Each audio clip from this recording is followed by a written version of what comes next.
Hello everyone, welcome back to my channel. कैसे हैं आप लोग? आई होप अच्छे ही होंगे। तो आज मैं बात करूंगी गुरुवार के दिन कुछ ऐसे कार्य किए जाएं जिससे जीवन में आने वाली परेशानियां दूर हो जाएं। तो कुछ ऐसे उपाय हैं जिनसे आप अपने जीवन में आने वाली परेशानियों से निजात पा सकते हैं। अगर आप पूजा पाठ कम करते हैं या नहीं भी करते हैं तो भी आप कुछ इस तरह के उपाय करके, जो गुरु ग्रह से जुड़े उपाय हैं, जिन्हें करके आप अपनी परेशानियों से निजात पा सकते हैं। थोड़ा सा आप गुरु ग्रह के बारे में जान लीजिए। गुरु ग्रह जो होता है वो पति और पुत्र का कारक ग्रह होता है। यदि रिश्ते खराब हैं, पति पत्नी के संबंध खराब हैं, तो भी गुरु ग्रह को संवारना चाहिए। और ये गुरु ग्रह ही होता है जो कि शिक्षा और धन का कारक ग्रह भी होता है। गुरु ग्रह को मजबूत करने के उपाय बताने से पहले मैं आपको कुछ ऐसे कार्य के बारे में बताना चाहती हूँ जो कि हमें गुरुवार को बिल्कुल नहीं करने चाहिए। अगर हम वो कार्य गुरुवार को करते हैं तो हमारा गुरु ग्रह कमजोर होता है और हमारे ऊपर उसका नकारात्मक असर पड़ता है और हम अनेक तरह की परेशानियों से घिर जाते हैं। तो जो काम हमें सबसे पहले नहीं करना है वो है कि हमें अपने घर से कबाड़ को नहीं हटाना है। कई बार जब बाहर कबाड़ी वाला बोलता है तो हम तुरंत कबाड़ दे देते हैं, ये नहीं देखते कि आज कौन सा दिन है। अगर उस दिन गुरुवार है और हम कबाड़ देते हैं तो हमारी सारी मेहनत, सारा पूजा पाठ सब बेकार हो जाता है।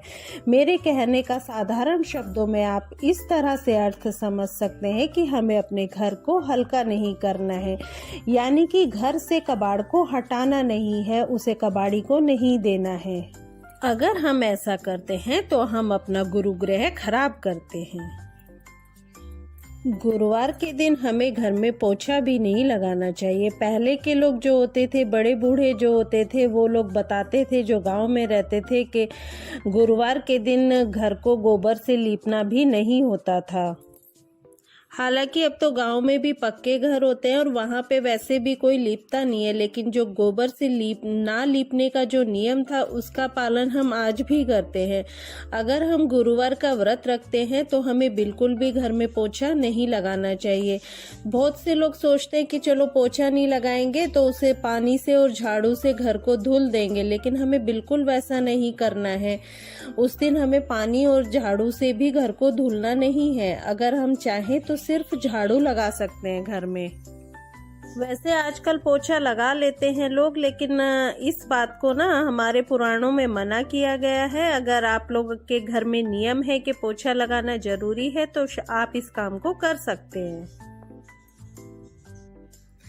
खास बात जो हमें ध्यान रखनी है वो यही है कि हमें अपने घर की डीप क्लीनिंग नहीं करनी है। इस दिन हमें जाले बिल्कुल साफ नहीं करने हैं। इस बात का तो खास ध्यान रखना है कि जाले गुरुवार के दिन कभी भी आप साफ ना करें। और गुरुवार के दिन अगर आप संभव हो डस्टिंग ना करें तो वो ज़्यादा अच्छा है। लेकिन अगर ऐसा है कि भाई घर में बहुत ज़्यादा धूल है तो हल्की फुल्की डस्टिंग जो कि हम रूटीन में करते हैं सिर्फ वही करें। डीप क्लीनिंग वाली डस्टिंग हमें गुरुवार के दिन बिल्कुल नहीं करनी चाहिए, क्योंकि इस तरह के कार्य करने से हमारा गुरु ग्रह खराब होता है। गुरु ग्रह हमारे कुपित हो जाते हैं और इसके बहुत सारे दुष्परिणाम हमें झेलने पड़ते हैं और हमें अनेक तरह की परेशानियों का सामना करना पड़ता है। गुरुवार के दिन हमें अपने नेल्स भी नहीं काटने चाहिए। अक्सर स्टूडेंट्स होते हैं जो कि इन बातों को नहीं मानते हैं और वो इन्हें बेकार की बातें कहते हैं, लेकिन इसके दुष्परिणाम उन्हें झेलने पड़ते हैं। उनका पढ़ाई में मन नहीं लगता है, क्योंकि जो हमारा गुरु ग्रह है वो पढ़ाई का कारक भी है, तो उनकी पढ़ाई में बाधा आती है।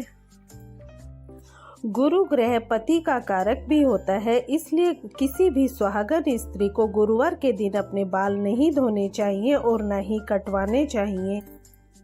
और अगर ऐसा किया जाता है तो गुरु ग्रह खराब होता है और पति से संबंध खराब होने लगते हैं, आपस में लड़ाई झगड़े होते हैं, तनाव बढ़ जाता है। तो ये तो वो बातें थी जो कि हमारे गुरु ग्रह के कमजोर होने के लक्षण हैं, वो हमने जान लिए हैं कि इसके क्या दुष्परिणाम होते हैं और गुरु ग्रह के कमजोर होने से क्या होता है। तो अब हम आइए कुछ ऐसे उपाय जानते हैं, कुछ ऐसी बातें जानते हैं जिन्हें करने से हमारा गुरु ग्रह मजबूत होता है और हम इस तरह की सारी परेशानियों से मुक्त हो सकते हैं, क्योंकि गुरु ग्रह ही पति का, संतान का, धन का, भाग्य का और हमारे सुख संपत्ति का कारक ग्रह होता है। तो गुरु ग्रह को मजबूत करने के लिए हमें जो सबसे पहला उपाय करना चाहिए वो है कि हमें एक चुटकी हल्दी अपने नहाने के पानी में मिलानी चाहिए और उससे स्नान करना चाहिए। ऐसा आप प्रत्येक गुरुवार को करें तो भी अच्छा है और चाहे तो रोज भी कर सकते हैं। और जिन कन्याओं का विवाह नहीं हो रहा हो तो उन लोगों को हल्दी मिले हुए जल से स्नान रोज करना चाहिए। इससे उनकी लगन खुल जाती है और उनका विवाह शीघ्र होता है। ये बहुत ही अचूक उपाय है और जिन लोगों के विवाह में देरी हो रही है उन लोगों को ये उपाय अवश्य ही अपनाना चाहिए।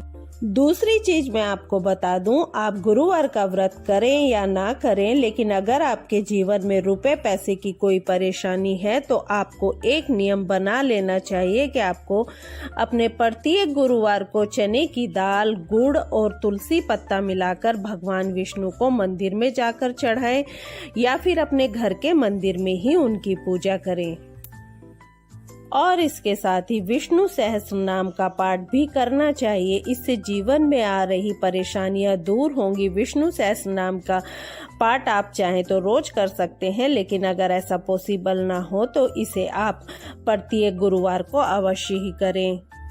जीवन में ये उपाय चमत्कारिक परिवर्तन लाते हैं। आप ये ना सोचें कि ये बेकार के उपाय हैं, ये बहुत ही अचूक उपाय हैं। आप इन पर विश्वास करके देखिए।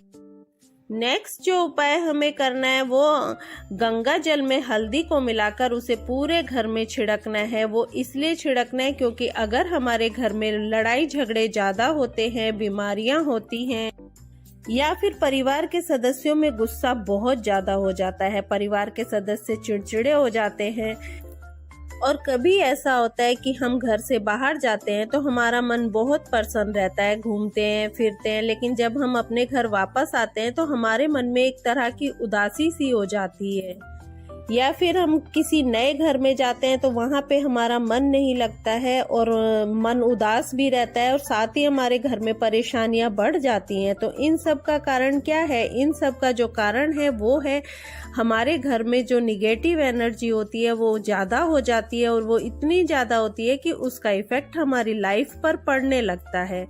तो इसके लिए हमें पूरे घर में हल्दी और गंगा जल का छिड़काव करना चाहिए और इसकी शुरुआत हमें अंदर से करके अपने मेन डोर पर आना चाहिए और उस मेन डोर के दोनों तरफ इसका छिड़काव करना चाहिए। गुरुवार के दिन केसर का तिलक जरूर लगाना चाहिए। खास तौर पर अगर आप विद्यार्थी हैं या आपके छोटे बच्चे हैं तो आप उन्हें केसर का तिलक जरूर लगाएं।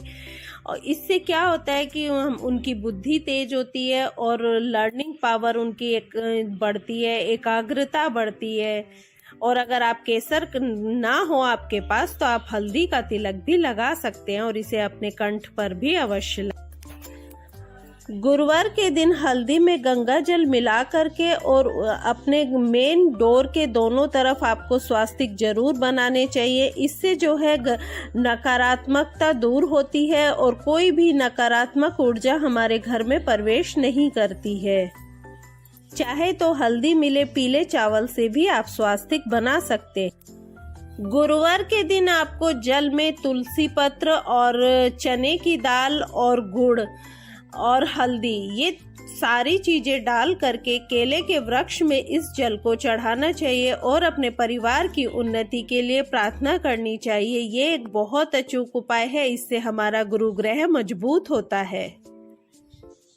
गुरुवार के दिन हमें पीला भोजन करना चाहिए। परिवार के सभी सदस्य चने की दाल या बेसन का हलवा जब खाएंगे तो उनके ऊपर गुरु बृहस्पति की कृपा अवश्य ही होगी। और गुरुवार के दिन हमें पीले वस्त्र पहनने चाहिए और साथ ही हमें पीली वस्तुओं का दान करना चाहिए।